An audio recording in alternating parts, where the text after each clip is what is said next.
Hi, hello everyone. Today I'm going to share with you my lesson plan and some of the activities and strategies that I planned for doing a class for a group of 6th graders.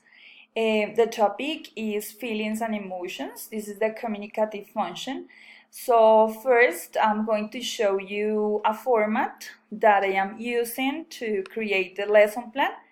Here you can find my name, the group that I'm working with, date, and the topic, and also you have the objectives who are really important. The first objective is to establish a cooperative work environment to stimulate students' participation. The second one is to express feelings and emotions, and the third one is to share feelings, emotions, and experiences. So I have here also the agenda for the class. It is important to tell you, students, what you are going to do during the class. It is important because they know what they are going to learn and the activities that they are going to develop. They have like a kind of vision about what they are going to do, and they can plan also their time that they are going to spend doing it, and also to be disposed to work and to participate. So I also have here the vocabulary that I'm going to use in the class. It is about feelings and emotions. I select some feelings and emotions. It is important to select a vocabulary that students can relate with some previous one, and also new words that you are going to use not just in this lesson but in the continuous lessons that follow to this class. The verbs that I am going to use, we have been working with verb to be, and the new verb is to feel for this class, and I am going to use some other verbs related to daily activities. The materials for the class are speakers, slides presentation, a video beam, images, dictionaries, and copies of a workshop that I designed, this workshop, and images using emojis like this one.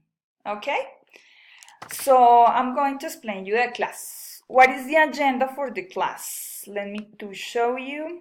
I have here the agenda. First, they are going to read a story about a strange day. I create this story to illustrate the emojis, the different emotions and feelings. And also, they are going to do an oral exercise. Then they have a written exercise, and finally a homework.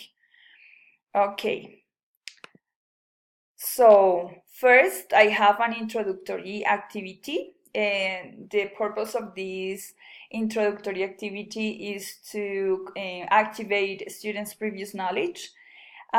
Then we are going to develop the other activities that we have in the agenda, the story, the oral and the written exercises, and finally I'm going to give them the workshop. Or the homework, right? So first, the introductory activities. It is important that the teacher start the class greeting their students. You can emphasize with the question, how are you today, right? Because this is part of the topic. And also it is important that when students answer, you can emphasize in the emotions using your gestures. For example, you say, how are you today? And they can say, very well, thank you. And you can say, I'm very happy, I'm very positive today. I'm not sad, I'm very positive, I'm very excited to be here. Are you sad today? No. Are you sad? Show me your sad face. Are you sad? No, you're not sad, right? You're happy today. You are motivated to learn at your topic. So this is a good exercise to start, right? Also, it is important to tell your students what they are going to learn in that class. For example, here I have the purpose. So students can express feelings and emotions, right? So they know what they are learning, what is the purpose of that, and also to show the agenda. Then the other class, the The other activity, sorry, is the story that I create. I name it A Strange Day for Sally. So first, it is important to tell them that it is necessary to listen to the story attentively and to participate, okay? This story used short, simple sentences. I use drawing to help students understand, but also it's important to use your non-verbal language and modulate your tone of voice when you are reading it.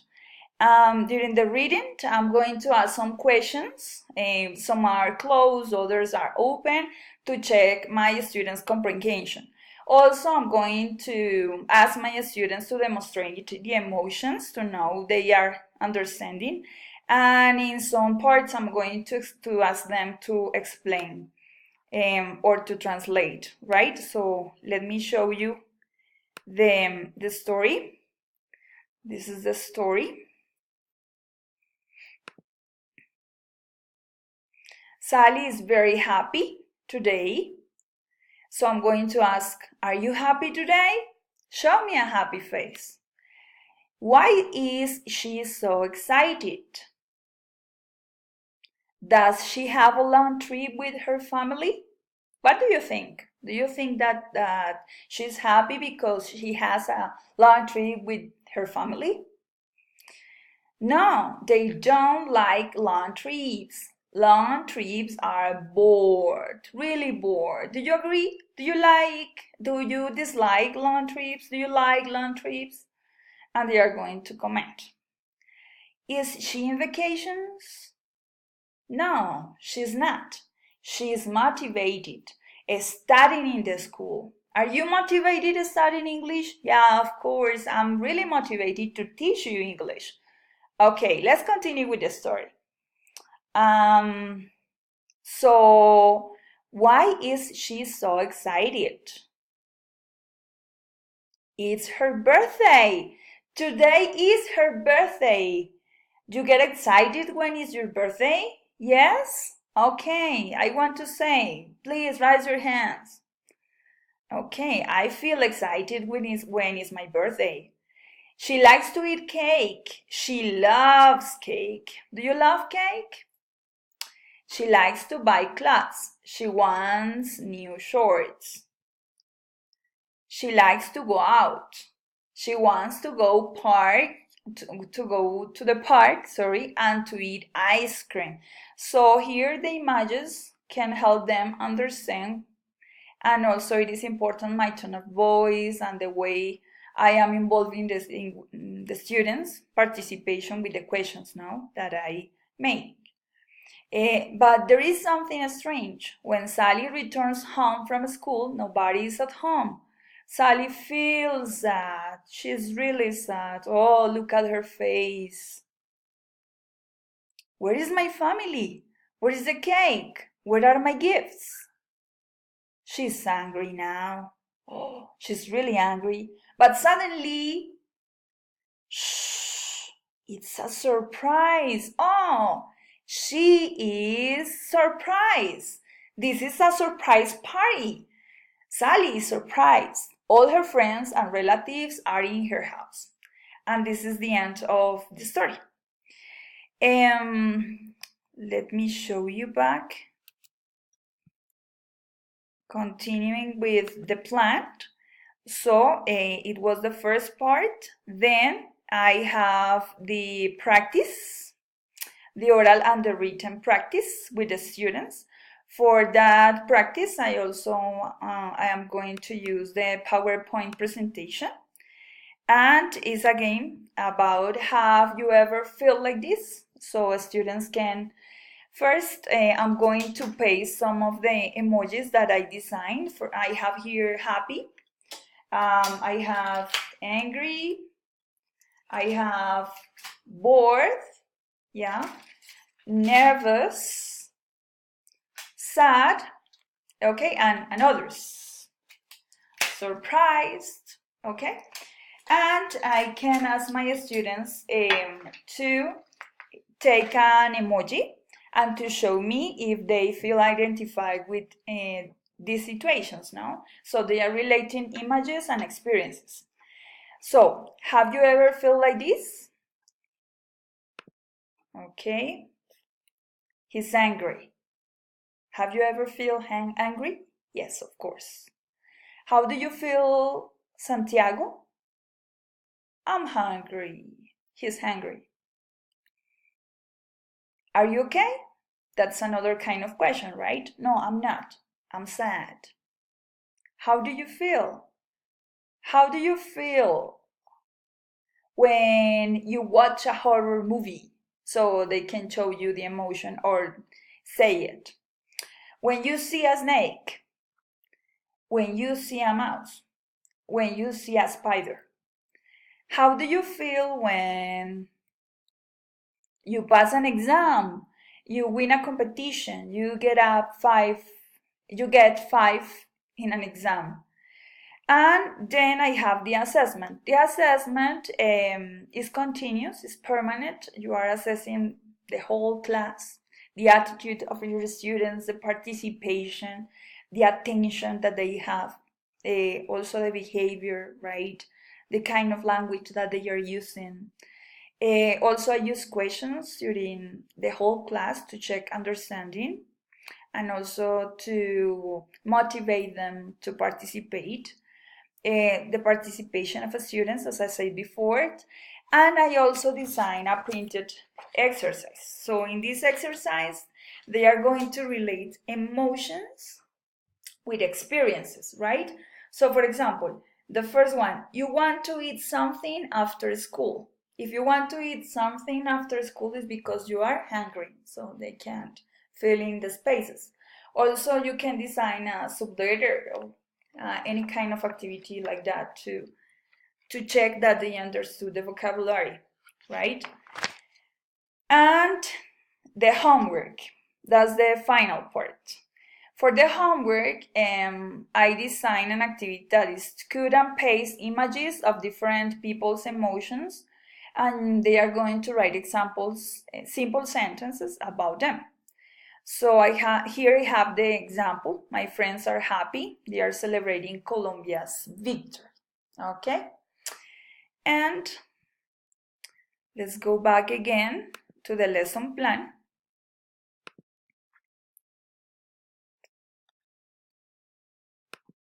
As I told you before, the assessment is done during the whole class. It is a permanent process.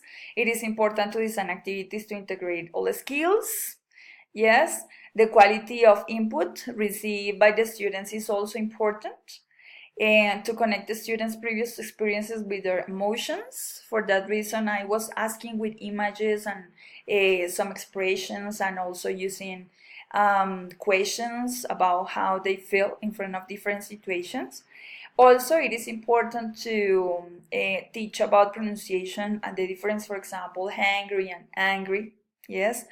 And also for teaching pronunciation, maybe you can introduce a poem or to create a poem. So I think it could be a nice activity. For example, I have here, I was creating a poem. Also, you are going to add more sentences, and you have to motivate your students to create sentences too, right? So, for example, when I feel sad, I take a bath. When I am happy, I laugh with my daddy. If I am bored, I don't look at the board. And you can continue creating the poem with your students.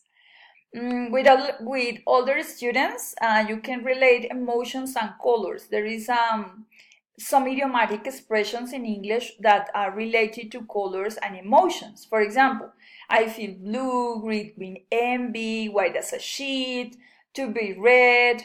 And also you can ask students about their preferences, about clothing, for example, what's his favorite color and how they feel when they use it, and how they feel when they are in a red room or in a green room, how colors are related also to emotions. It could be interesting. And the purpose of the homework is testing our students' knowledge about the topic and give them more extra practice. And by internet, you can find many pages